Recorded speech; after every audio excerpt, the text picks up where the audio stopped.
If in the middle of a silent jungle night you suddenly realize your own footsteps seem to be moving ahead of you and your most loyal dog returns covered in blood, what would you think it is?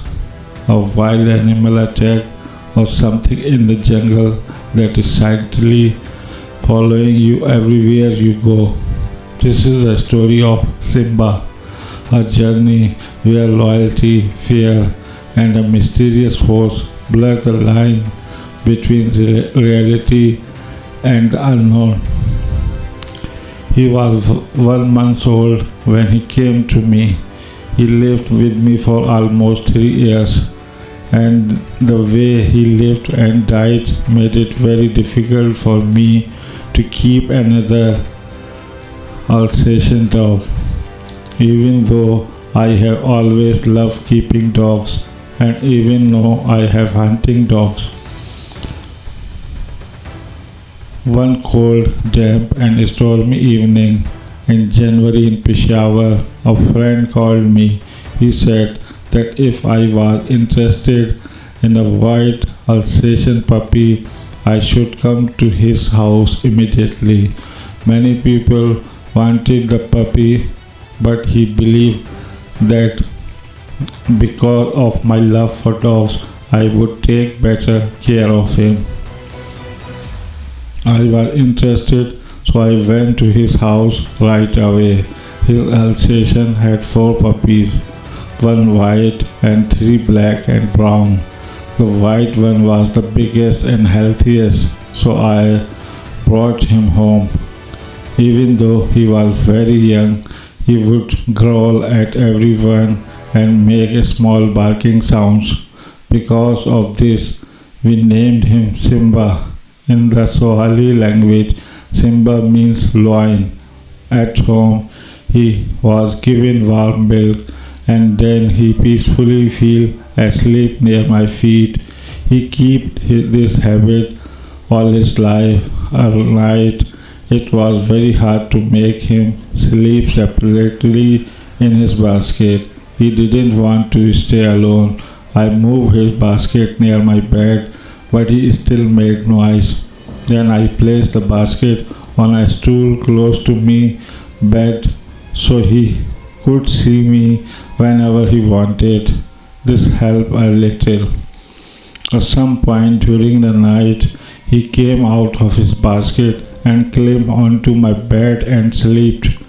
Even though I tried to stop him, he spent his first winter sleeping in my bed.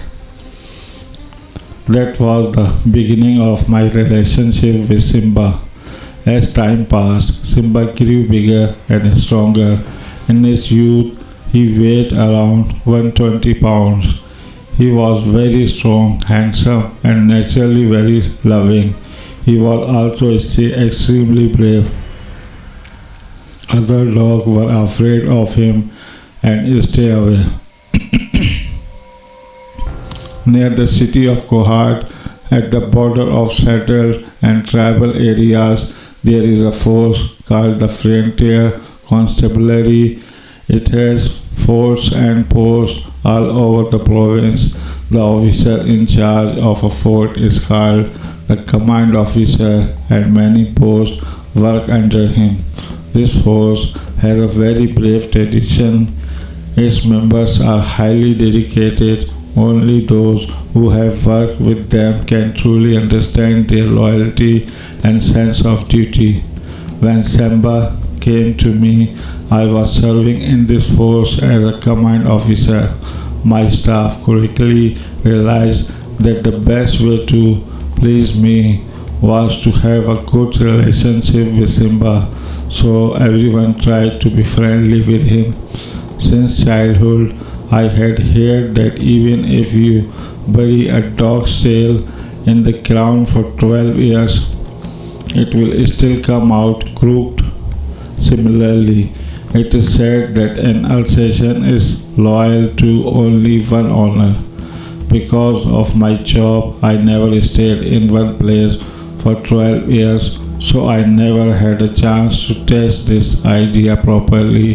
However, I do know that if an assassin is not trained properly, instead of being loyal to one person, it becomes friendly with everyone, and that is what happened with Simba. Whenever people were around, his tail was always wagging. But he had a special dislike for goats and cats. These animals were very common in the area where I lived and worked. He used to scare goats since he was young, but because cats are clever and have sharp claws, he would only get angry at them from a distance. When Simba was about 1 year old, he killed his first cat. Even though he was badly injured himself, he proudly brought the dead cat to show me. Now I don't even remember how many cats he killed during his life. When his wounds were being cleaned and stitches were being put on his body, he cried in pain. I gently stroked his head and he softly took my fingers into his mouth. As the pain increased, the pressure of his teeth also increased, but he never bit me. The real story begins when I was posted as a command officer in the Razindra. The Razindra is about 60 miles from Dera Ismail Khan on the rough road towards Quetta in a tribal area. Across from it stands the beautiful peak of Takht-e-Suleiman, about 11,000 feet high. According to local stories, Prophet Suleiman, peace be upon him, used to imprison rebellious jinns and fairies there. The original name of the place was the Zandan, which later became the Razindra. There was also stories that people sometimes encountered fairies in deserts area. At that time, I used to do a lot of foot patrols. The area was lonely and full of wild forest and plenty of hunting.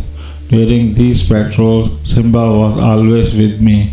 He became familiar with gunshots, hunting, long walks, and jeep travel. In fact, he loved riding in the jeep. In every fort of the frontier constabulary, there is a common kitchen for soldiers. Leftover food and scraps are thrown outside. There was a common kitchen where leftover food and scraps were thrown outside. When I stayed at the rest house, it had 2 bedrooms, 1 round sitting room and a dining room. One of the bedrooms was in very good condition.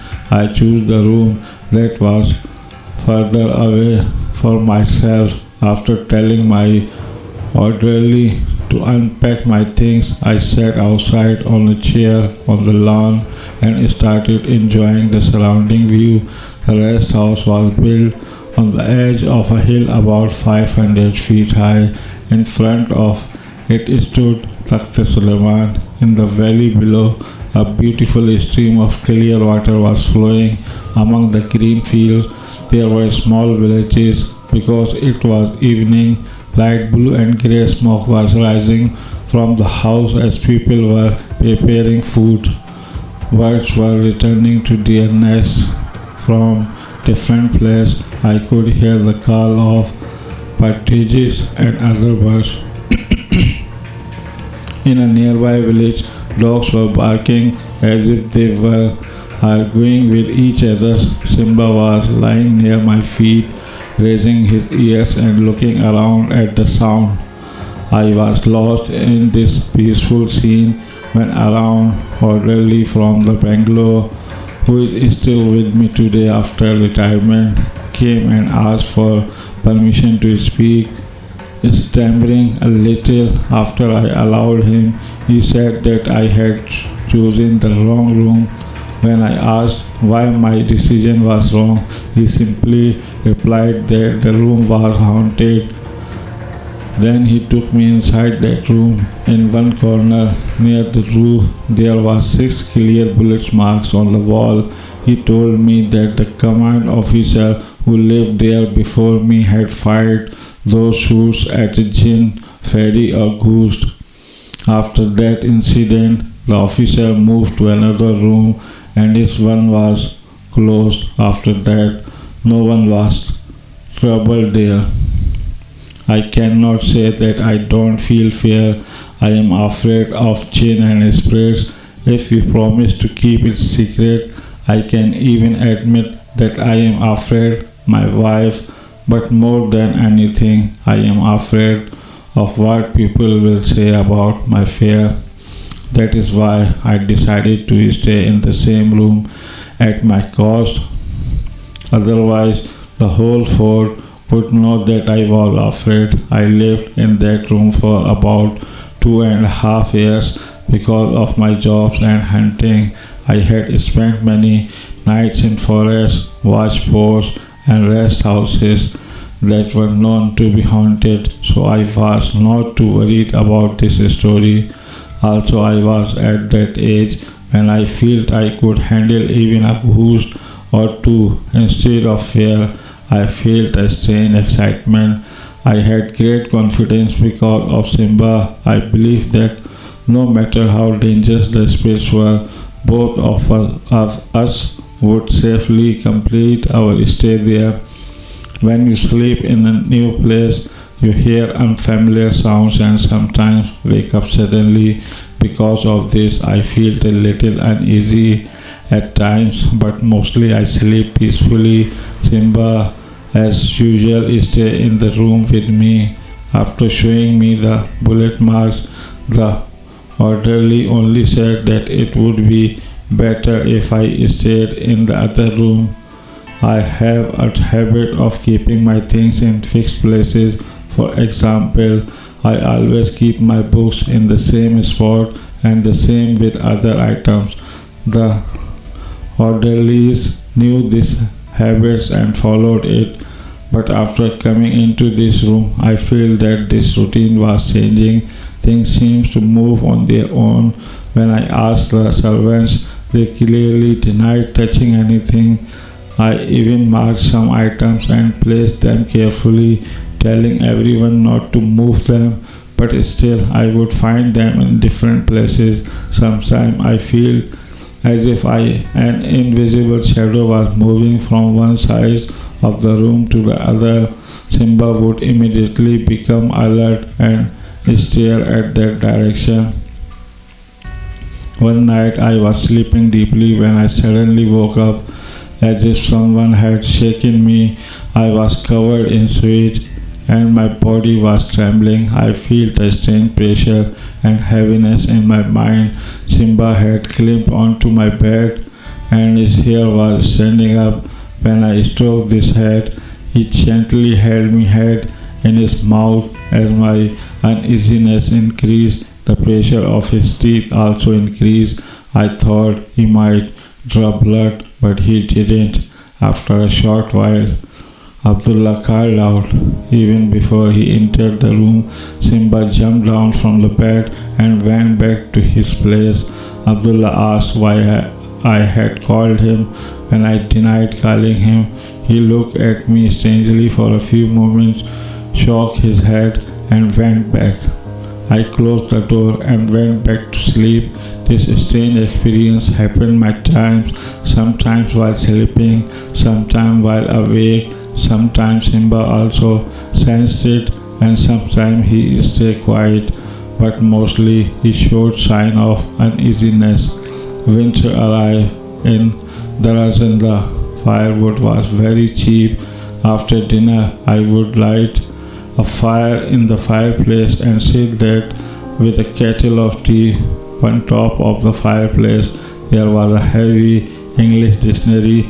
It was so heavy that I could not move with a simple gust of wind. Simba, as always, was sitting near me. One night after dinner, I closed the door as usual and sat near the fireplace reading a book. It was very cold inside, so all the windows and vents were closed. It was around 11 at night. There was complete silence. Sometimes the burning wood made cracking sounds from far away, the howling of jackals and the cry of an owl from the graveyard broke the silence. Suddenly I feel the strained pressure of my body. At the same time, a light smoke spread in the room with a smell like incense. The hair on Simba's back stood up. Suddenly, the heavy dictionary slipped from the fireplace and fell into the fire. The mirror on the dressing table fell down and shattered into pieces. The calendar and two pictures hanging on the wall also fell, and their glass broke completely. My chair suddenly shook hard, and the ceiling fan started spinning very fast. At the same time, the tea kettle fell over. The whole room turned chaotic. Simba got scared and started barking, then suddenly ran under the bed and began whining. I felt a strong pressure on my body. At the moment, the orderly started banging loudly on the door and shouting, "Open the door! Open the door!"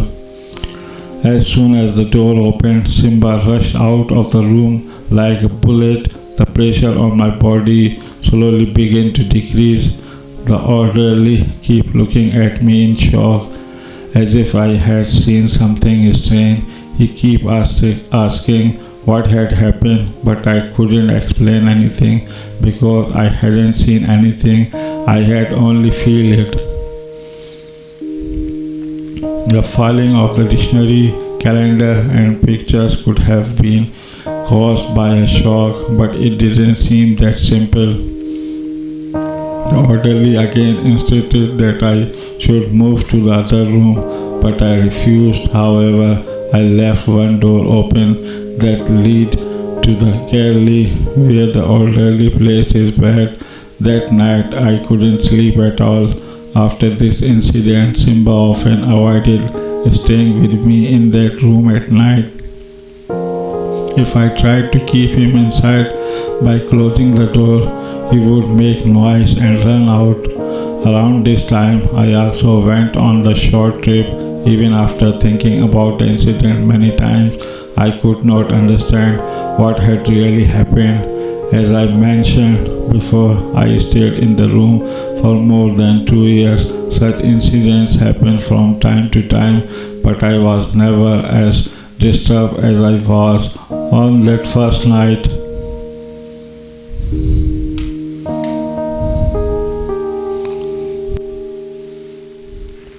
I can say with certainty that one of a few occasions I felt a feminine pressure very close to me.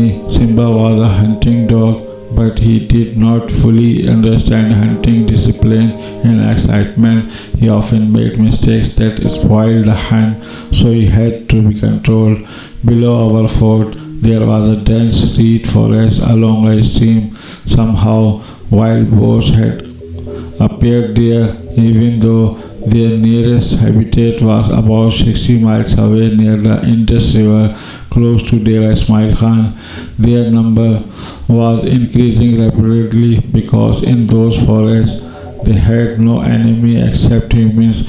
They damaged crops and dug around villages in search of food. Instead of being afraid of humans, they sometimes attack and cause serious injuries. A wounded boar is especially dangerous. Even a lion cannot easily control a large boar. When their numbers became too high, the villagers came to me for help. We made a complete plan. It was decided that men, children, and dogs from all nearby villages would gather. About 150 soldiers from the fort were also included, and together we would drive the animals out. According to the plan, when the reed forest ended and the open field begins, we would set fire to the forest so the boars could not return. I took my .375 bore Magnum rifle and sat at the front position. Behind me were 3 or 4 riflemen and then a man with a brain gun. The aim was not just hunting but eliminating the boars. The drive begins, and what a powerful drive it was. The noise of hundreds of pupils, dozens of running dogs, drums beating, and gunshot. The whole forest echoed loudly. In such noise, no animals can stay hidden for long. As usual, the smaller and inexperienced boar came out first and were killed. The bigger and smarter ones come out last, and that is the secret of their long survival. Some large boars came out, but seems the open ground got frightened and turned back. They pushed through the people and dogs and went back into the reeds. Meanwhile, a medium-sized boar came in front of me. I fired, and it failed on the spot. My rifle was still empty when a very large boar passed close by. A soldier behind me fired and wounded it. The boar turned and ran back towards the forest. His tusks were about a span long. Its weight was around 300 pounds, and from a distance it looked like a small buffalo. I tried to stop Simba, but he ran after it. Within moments, the situation reversed. Now the wounded boar was chasing Simba, and Simba was running straight toward to me, save his life. There was only a few yards between them, and they were about 20 to 25 yards away from me. I had to make a decision in a split second. If I fired, I might hit Simba. If I didn't, the boar could attack me. I took the risk and fired. The 300 grains of bullet from my .375 Magnum bore through the boar's back leg, and it stumbled forward on three legs. The boar stumbled and disappeared into the forest. Simba came running back to me and clung to my leg. He was making a strange sound. Sometimes he would grab my foot, sometimes my trousers with his teeth. He was overwhelmed with excitement and emotion. In danger and pain, he ran straight to me to save his life, when though he could have run into the forest or somewhere else. In that moment, I strongly feel that even though Simba wagged his tail for everyone, and really he was only my dog. The drive ended. A few more boars came out and were killed, but that huge wounded boar did not come out of the bushes. From the sound of his breathing inside a bush, we could guess where it was hiding, but no dogs was willing to go near it. Even after heavy stone throwing, it did not come out. The reeds were growing in water, so we couldn't set them on fire. In the end, I had to finish it myself. I moved close to the clump of reeds. Every time I tried to go inside, Simba came in front of me and blocked my way. After he did his several times, I pushed him aside and told the orderly to hold him. I removed the safety of my rifle and stepped into the reeds. Inside, I could only see a few steps ahead. Suddenly, I felt movement near me and jumped in surprise. But it wasn't the boar, it was Simba, who had broken free and followed me. We moved forward slowly. Simba saw the boar before I did not started barking loudly. The boar began to grunt, and that time moment I saw it before it could attack. I fired. The bullets broke in his spine, and it fell on the spot. In this hunt, a total of 33 boars were killed, although many managed to escape back into the reeds. Mountain Suleiman, which I mentioned earlier, in the most prominent landmark of the area. Its peak is believed to be a place of fairies. The upper area was covered with thick forest. There was plenty of hunting during the day, and water was not a problem because there were many springs. One special feature of this mountain range is that some rocks stand completely straight, like a giant slab placed upright. In the morning, when Cooker birds fly down from these cliffs into the valley. The sound of their wings creates a strange whistling noise like a jet passing by. At the top, there is a special rock leg about 4 to 5 feet long. If anything falls from there, it drops nearly 2,000 feet without any obstacle. The wind there is very strong, and standing on that leg is extremely difficult. It is frightening, but according to tradition, if something offers 1 unit of prayers there, they get the reward of 100,000 prayers. No one knows who said this number, but many people go there to pray. During prayer, a strong rope is tied around the person's waist, and companions hold it from behind. Many command officers before me had gone to that mountain at the beginning of summer. I also decided to go. One morning in June, we set out.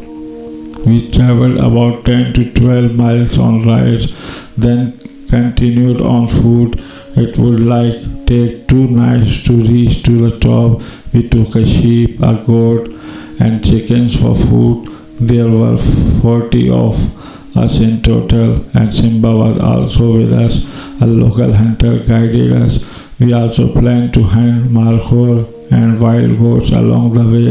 At the same time, we intended to offer at least 4 units of prayer on the dangerous leg as atonement for our past and possible future sins. By noon, we reached a spring and camped there. Food was cooked and we ate well. After some rest, we continued on the way. I fried a markhor from a distance but missed. In some places, we saw tracks of wolves and hyenas. In the evening, we camped near another spring. At night, along with jackals, we heard the terrifying sounds of hyenas. In my opinion, there is no more frightening sounds in the jungle. It feels like women screaming in a madhouse. Because of these strange sounds, I woke up several times at night and even dreamed of fairies. Where we camped, there was a crack in the mountain filled with thick, thorny bushes called palosa in the local language. Chukar birds and often found there. Early in the morning, we heard the calls. A few were hunted. We had breakfast and then continued our journey. Around noon, we reached another spring close below a steep cliff. We decided to camp there. After that moving, Simba came and sat near me. There was a strange wildness on his face and his eyes were turning red. I called his name, but instead of wagging his tail, he started growing and saliva began dripping from his mouth. When I scolded him, he suddenly attacked me. With great difficulty, I saved myself using a stick, and the orderly and soldiers somehow managed to control him. They put a chain and rope around his neck. He behaved normally with the orderly, but whenever I came near him, he would growl and try to break the chain to attack me.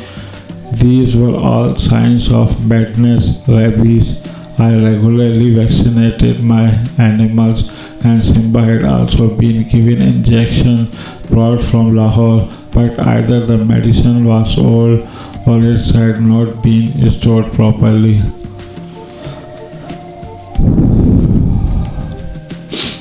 Since it was hot right to put everyone's life at risk, the only option was to put Simba down. It was a very difficult and painful decision, but there was no other way. I told the orderly to take Simba a little far into the forest and shoot him. I kept waiting for the sound of the gunshot, but none came. After some time, the orderly returned and Simba was with him. I picked up my gun, loaded both barrels with SG cartridges, and walked over the forest. There, the orderly had tied Simba to a small tree trunk. When Simba saw me, he started wagging his tail and making soft, happy sounds as if we were meeting after a long time. I went close him very carefully and he greeted me with the same love as always. I united him and brought him back to the camp, but as soon as we reached the camp, within minutes, his condition worsened again. Helplessly, I had to order once more that he be taken into the forest and shot. This situation happened 3 times. I sent Simba to be killed and he came back. The 4th time, when the orderly returned, there was tear in his eyes. He said, Simba is a voiceless animal. He cannot speak, but he doesn't want you to go up the mountain. For God's sake, let's go back. I was caught in a strange inner conflict. Finally, on the instance of the orderly, the Subedar, Major and other soldiers, I decided to end the expedition. Somewhere in my heart, I also hoped that Simba might recover my treatment. We packed our things and started the return journey. Simba looked completely normal, running happily ahead of us, snuffing bushes and trees. After about an hour of walking, we reached another spring. We stayed there, ate food, and rested for a while. This place was deep in the forest, and from there we could not see the mountain peak or our previous campsite. After some time, rumbling sounds began coming from the mountain. Simba showed no signs of restlessness again. The next day, after spending the night at another spring, we started descending. Before we had fully reached down, we saw another group coming toward us. These were our own soldiers and villagers, led by a Subedar. They told us that a huge rock had fallen on the mountain and they had come to check if we were safe. He had returned safely, but as a precaution, a few soldiers were sent up to find out where the incident had occurred. When they came back, they reported that the same rock had fallen near the place where we had planned to stop for lunch and rest, the exact spot from where Simba had turned us back. The place was almost completely destroyed. After this incident, Simba remained completely normal for the rest of his life. The mad condition never returned. Because of his bravery, Simba was very popular among dogs, and due to his dominance, other dogs stayed away from him. Taking advantage of this, he was quite successful in spreading his lineage in the area. If there were female dogs in any area, Simba would spend most of his time there and rarely come home. About a month after the Takht Suleiman incident, during the intense heat of June-July, I had to return to my post and spend a few nights there. I usually drove the jeep myself. Simba would always sit beside me in the front seat, while the orderly and luggage stayed in the back. As soon as the luggage was packed, Simba would immediately understand that we were preparing for a journey. He would circle around the jeep, waiting for my signal, but this time something strange happened. Simba was nowhere near to the jeep. When I called him, he came but refused to sit in the jeep. I got annoyed and lightly kicked him. He moved away. What happened after that needs to be heard continuously in the next part. I spent that night at my post. It was quite far from the fort, about 15 miles by road and 11 to 12 miles through the jungle. The heat was intense. I was sleeping on the roof of the outpost. There was many mosquitoes and my sleep kept breaking. Our post was located near a tribal border area, and at night the gate was not opened easily. It was only open after complete verification and satisfaction. If you have ever keep dogs, you will agree that an owner can recognize his dog's voice. It was around 2 a.m. when I suddenly woke up. I feel like Simba was barking. I was surprised because he was left behind in the Razinda. I woke up the orderly and asked him, "Isn't that Simba's voice?" He immediately recognized it too and said yes. It was Simba. There was faint moonlight. The orderly climbed up the wall, looked outside and came back saying, "Yes sir, it is Simba." We both quickly went down and opened the gate. Simba was covered in blood. He ran towards me and clung to me. My clothes were also soaked with his blood. We immediately heated water, cleaned his wounds, and applied the available medicine at the post. The next day I postponed my tour and returned to the Razinda for Simba's proper treatment. There I found out that after we had left, Simba went over the fort in search of a female dog. He like a group of dogs attacked him all at once and badly injured him. Somehow he managed to escape and run away. Dogs that track humans by smell are famous for his ability. Among them, the bloodhound is the most well known. These dogs can follow even days-old scents and can distinguish between different humans' smell. No matter how much we bath, clean ourselves, or use perfume or unique scents, it still remains to some extent, and dogs can detect it. However, when a person travels by vehicles or goes through water, the scent trail usually disappears and dogs cannot follow it. I had traveled by jeep, so there was no question of leaving a scent trail behind. Also, Simba was not a bloodhound, nor was he trained for tracking. The most surprising thing was, how did he know that I was at the distant post? And even more surprising, how did he reach me despite being badly injured? Around those days, newspapers sometimes carried strange reports about a terrifying black creature. It was said to capture humans, drink their blood, and especially abduct women. Similar rumors were spreading about the mountainous areas of Balochistan. The road from the Razinda to Quetta passes through a narrow pass near Danasar, about 2 miles from a place called Moghalkot. A clear, cold stream flows through his pass. Because of the mountainous terrain, the water flows fast and has carved deep holes in the rock where the water becomes still. Instinctively, an oily layer like kerosene floats on the surface of the water, which locals collect using cloth or cotton. These mountains are covered with dense forest of palosa trees. Animals like chokar, partridge, wild goats, markhor, and others are found there. I often went there for hunting and had spent many nights in that area.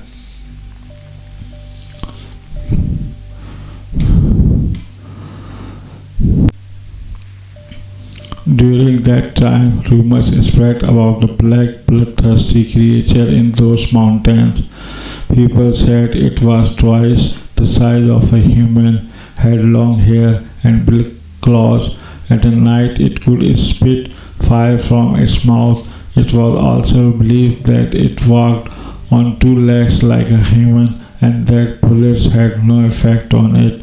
Some people even said that if you looked into his eyes, you would die instantly.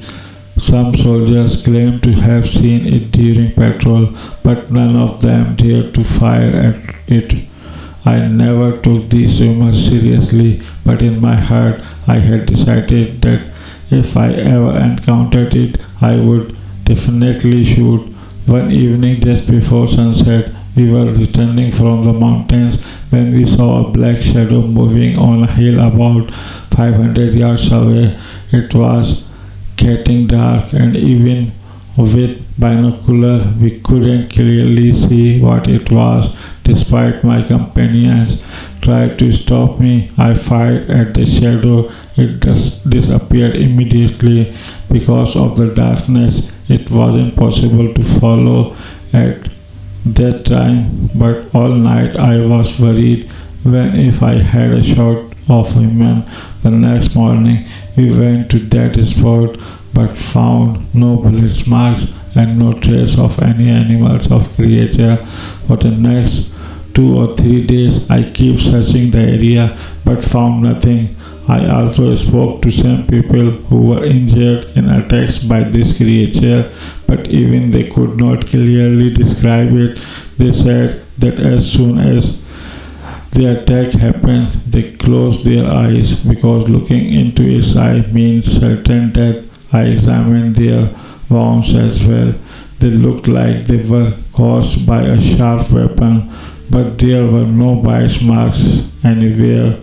After receiving reports of these incidents, I returned to that area again. This time, I planned to spend a few nights in the mountains. Since the place was at a high altitude, the nights were quite cold. However, there was plenty of dry woods in the forest, so we lit large campfires. These fires keep us warm, provided light, and also gave us some comfort. We feel that perhaps the creature would not attack us near the fire. We also relied on Simba. We hoped that if the creature came close, he would bark and warn us in time. Our rifle and guns were always loaded and ready. If you have ever spent a night in the jungle under the open sky, you would know that sleep comes in intervals and you keep walking up again and again. As soon as darkness fell, we began to hear the distant howling of jackals. Simba's ear kept moving at these sounds, and a few times he barked as well. One night, when I woke up, I heard a strange sound. It felt like someone was grinding their teeth, and at times it sounded like someone loudly sipping tea or some hot drinks. I could not understand what was causing this mysterious sound. Once Simba suddenly caught up and ran into the darkness in the direction, barking loudly, but after a short while he came back. In the morning I went to that spot but found no signs on the ground. 2 more days passed like this, and we were no closer to solving the mystery than we were in the first day. On the third night, the sounds of jackals continued, and sometimes we also heard the frightening laughter of hyenas. We keep waking up from time to time. Suddenly I woke up again. This time the sound was very close. That same sipping noise. Simba's fur stood on end, and he ran towards the sound, barking loudly. For a few moments we could hear him running among the rocks. I immediately picked up my rifle. Someone added more wood to the fire, and the others also woke up. After a few moments, Simba came running back. He was whining in pain. His shoulder and side were covered in blood. The strange thing was that we had not heard any sounds of a fight or a struggle from that direction. I took my rifle and a torch and went toward that area. I searched for about 10 to 15 minutes but found no sign of the creature or any animal. When I returned, Simba was still bleeding. There was a straight wound on his back about 6 inches long. I looked as if someone had cut his skin with a sharp tool, exposing the flesh underneath. We immediately decided to end the mission. We brought Simba back to the post and reached Drasinda. That same night, there was no animal doctor there, so a compounder stayed his farms with great difficulty. That very day, I returned to the post again and continued searching in the mountains for the next 3 days, but found nothing. During this time, a poor villager who had gone to collect firewood was also injured. His body had the same kinds of sharp wounds as Simba's. His shirt was torn in many places. The strange thing was that the attack happened in the evening when there was still light, yet he also could not see the creature. I went to his village and tried to get details from him, but he avoided answering, as if he was hiding something. An elder of the village advised me to stop chasing this creature, warning that I might also get harmed, but every failure only strengthened my determination, and I keep returning again and again to search for the creature. When Simba fully recovered, he also started going with me again. As winter began, Joker and partridges started coming down from the mountains. In the mornings, they would feed in the fields, and in the evening, they would return to the mountains. Near the spinning I mentioned earlier, there was a small field on one side of the flat land, while on the other side the mountains began right after the road. In the evening, the joker and partridges would cross this road on their way back to the mountain, and they were often easy to hunt there. But one evening I returned from the mountains and was searching for hunt on that same road. I had a 12-bore shotgun loaded with number 6 cartridge. Only one soldier was with me, carrying a .303 rifle. Simba was walking beside me, while the soldiers were a little distance behind. The sun had already set and darkness was spreading. I was just thinking that the hunting time was over and I should hand the gun to the soldier, when suddenly from behind a bush in front of me, with a terrifying roar, that creature leaped at me. I was completely unprepared for this attack, but Simba reacted much faster than me. With a loud growl, he attacked too, and the two collided with each other. They collided, and I barely escaped. Otherwise, I would have been the creature's next target. As soon as if I feel the ground, I quickly fired the first shot at its head from close range, and then a second shoot while it was running. But the number 6 pellets did not have much effect at the creature. At the same time, the soldier fired from his rifle. When the bullets hit, the creature let out a terrifying scream and disappeared into the evening darkness. Simba fell to the ground, groaning in pain. He tried to get up but could not stand because of his injured shoulder. There was also a deep, sharp wound about 3 inches long on his back. When I checked, it seems the bone was also affected. I immediately called for a jeep for the post and took Simba back to the Zinda. From there, I sent him to the hospital in Dera Ghazi Khan with my orderly, while I returned to the post because it was necessary to finish the wounded creature. Early the next morning, before sunrise, we reached the site of the attack. Clear paw marks were visible in the soft soil, so tracking was not difficult.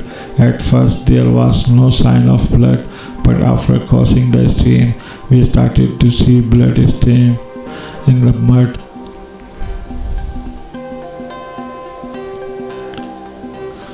The creature walked along the edge of the stream for some distance, then went down into a dry rain channel. That channel was full of thorny bushes and large rocks where it could easily hide.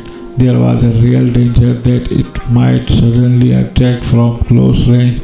I had a .375 bore magnum rifle loaded with 300 grains of bullets.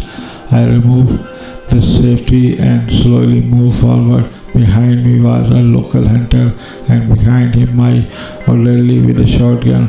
After a short distance, The bushes became so thick and I had to climb up to the edge of the channel, but visibility there was also limited. Finally, I had to go back down into the channel, ordering the others to stay behind. The path became narrower and the bushes even denser. I had to bend down, the crawl on my neck, and finally move forward by crawling on the ground. I would push the rifle ahead first, then slowly move behind it, my finger always ready on the trigger. If the creature attacked in that moment, the distance would have been only a few inches. The bushes were so thick that even sunlight could not reach the ground. My body was getting scratched by thorns, but I could not stop. Suddenly, just a few steps in front of me, a bush moved. I looked carefully, a black spot, and above it, two shining eyes. I immediately took aim and fired. The gunshot echoed like a cannon in the narrow channel. The creature made no sound. Terrified, I dropped the rifle there and staggered out through the thorn, climbing up to the edge of the channel. I took another rifle and returned, hearing the shot. The other had also arrived. Now the question was the creature dead or still alive? We threw stones from above, but there was no movement. The bushes were so dense that we could not see clearly.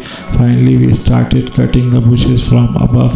After some time, the creature was seen lying below. To be safe, I fired another shot at his neck, but it was already dead. Even then, no one was willing to go down, so I went first, picked up my rifle, and then the others gathered coverage and followed. With the help of rope, 12 or 13 men together pulled it out with great difficulty. It was a gigantic black bear, weighing between 500 to 600 pounds. I had never seen such a huge bear in my life, neither before nor after. On examining it, a shocking detail was revealed.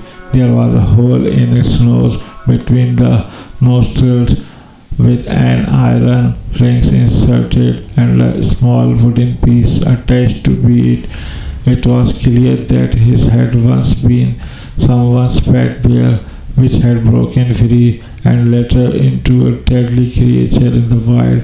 Even more surprising was that its front teeth and claws had been removed. That is why its attack was sharp, blade-like wounded instead of bite marks, and so the mystery of the terrifying creature was solved. It was not a jinn or a supernatural being, but a runaway trained bear. The bear was probably used earlier for lifting dogs or for wrestling with humans, which is why its teeth and large claws have been removed. I cannot say with certainty whether this attempt was completely successful, but its small claws had grown back and they were sharp enough to cause deep wounds like blades. Since its front teeth were missing, no bite marks were found on any wounds.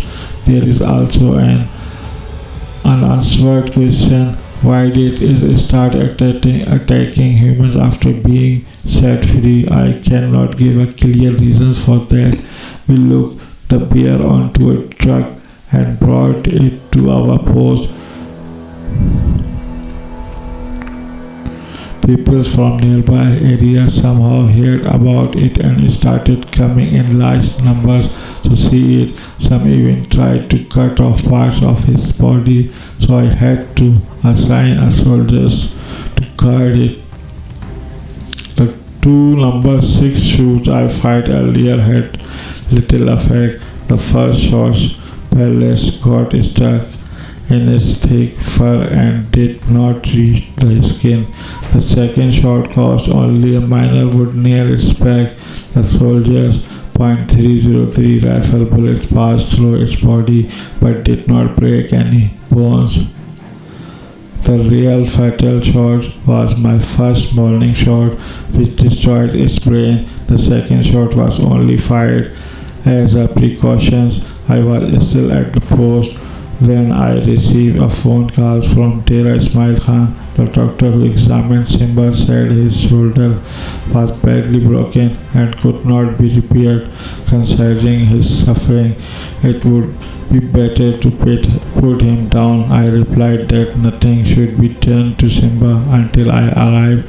I left the bear in the Razinda, arranged for its skin to be removed, and immediately went to Dera. First I met the doctor.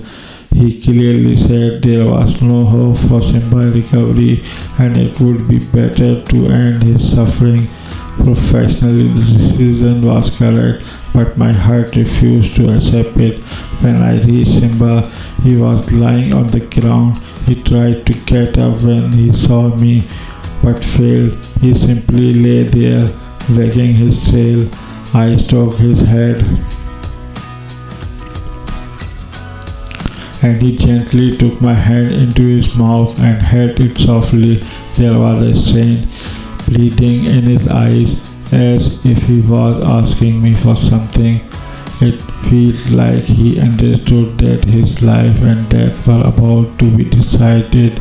For a moment, I thought of pulling my hand away and leaving, but then I remembered just 24 hours earlier, this same animal had risked his life to save mine. I made my decision, and without asking the doctor again, I put Simba in the jeep and brought him back to the Rajendra. Here is the story taken an emotional and thoughtful turn. The bond between man and animal, loyalty, sacrifice, and a strange connection between all these mysterious events began to appear. The stories of bear abduction and human encounters. While thinking about the relationship between bears and humans, another idea comes forward. The stories of women being abducted, often linked to bear, apes, or large monkeys. And interestingly, all these creatures share one thing in common: they can sometimes walk on two legs, making them slightly similar to hopping. To human, I had hunted many bears and heard many such stories, but the truth behind them is difficult to determine. Once in the Himalayan foothills, there was news of a woman being abducted and later recovered. It was said that she had been taken by the king of the bears. I went there to investigate. I spoke to the woman in the presence of her husband. She was about 19 or 20 years old. According to her, he had been carried away by a bear. He called the king. How it was decided that it was a king, there was no clear explanation. She said the bear carried her on his shoulder and after 2 hours brought her to a cave where fruits were already stored, as if everything had been planned. According to her, the bear drove away other bears from the cave and kept watch over. When I asked for more detail, she fell silent and looked at her husband. Her husband said, "It is not appropriating to go further into this. It is shameful." He also said that the bear kept her in the cave for 12 days, and even today it comes near the village at night and makes painful cries. I spent 3 nights in that village and forest, but I found neither the bear nor any clear trace of it. Strangely, her husband, who knew the area well, refused to join me in the search. And there another question arises: if bear or apes can truly show interest in human females, then do male humans or female monkeys experience anything similar, or are these just fears, illusions, and rural regions? This is a story not just about hunting or adventure. It is a fine line between humans, animals, fears, and reality. I may say that some men are not usually the ones who take the first step, but in human history we have seen powerful women like Cleopatra and Queen Catherine. There must have been many other Cleopatras whose stories were never recorded. In cities I have seen bears roaming in forests while searching for food, and even I used to feel afraid of them. In wild forests I have seen the same situation. As I have already said, I spent many days and nights in forests where bears were common. There were both male and female bear, but I never saw any female bear showing any special interest like that. Whenever we came face to face with them, it was always a life and death situation. You might say that maybe I personally had no attractions for bears, but there were hundreds of men working on those forests and passing through them. Some of them must have been strong and fit, yet no bear ever abducted anyone. Even trained or domesticated bears that lived near humans mostly behaved like scavengers or trained animals. Such stories of humans and animals mixing in this way have never been proven, and there is no reliable evidence for them. Whenever I went on leave from work, Simba used to be with me. Sometimes I would leave him at home and go elsewhere, and he would stay happily. I once took 6 months leave and planned to go to Africa for hunting. I intended to leave Simba at Lower Mall as usual. When I left home to catch the train, Simba was not at home. Even though things were already prepared, he had disappeared, as he often did. I thought he might have gone somewhere nearby and would return soon, but that day he did not come back. Night came, and for the first time I felt as if I could hear Simba's faint voice coming from somewhere far away. Too far away in the direction of the jungle. It was a voice that only I could recognize, but the problem was that Simba should have been in the Razinza, so how could his voice be here in the travel route? I looked out of the train windows into the darkness, and that moment the train slowed down for a while. Between the dark trees in the distance, I saw a white shadow moving. It looked like Simba, or maybe it was just an illusion of my mind. The train picked up speed again, and the shadow suddenly disappeared. And even today, I don't understand whether that really was Simba, or if Simba had never truly left at all. If in the silence of a jungle night, even your own footsteps feel like they are moving ahead of you, and your most loyal dog suddenly returns covered in blood, then it's no longer just about wild animals. Something else might be silently followed you. This is the mysterious and terrifying story of Simba, where loyalty, fear, and an unexplained reality collide in the heart of the wilderness. If you enjoy such real, scary and gripping stories, don't forget to like the video, subscribe to the channel and hit the bell icon, because the next story might change the way you see the dark forever.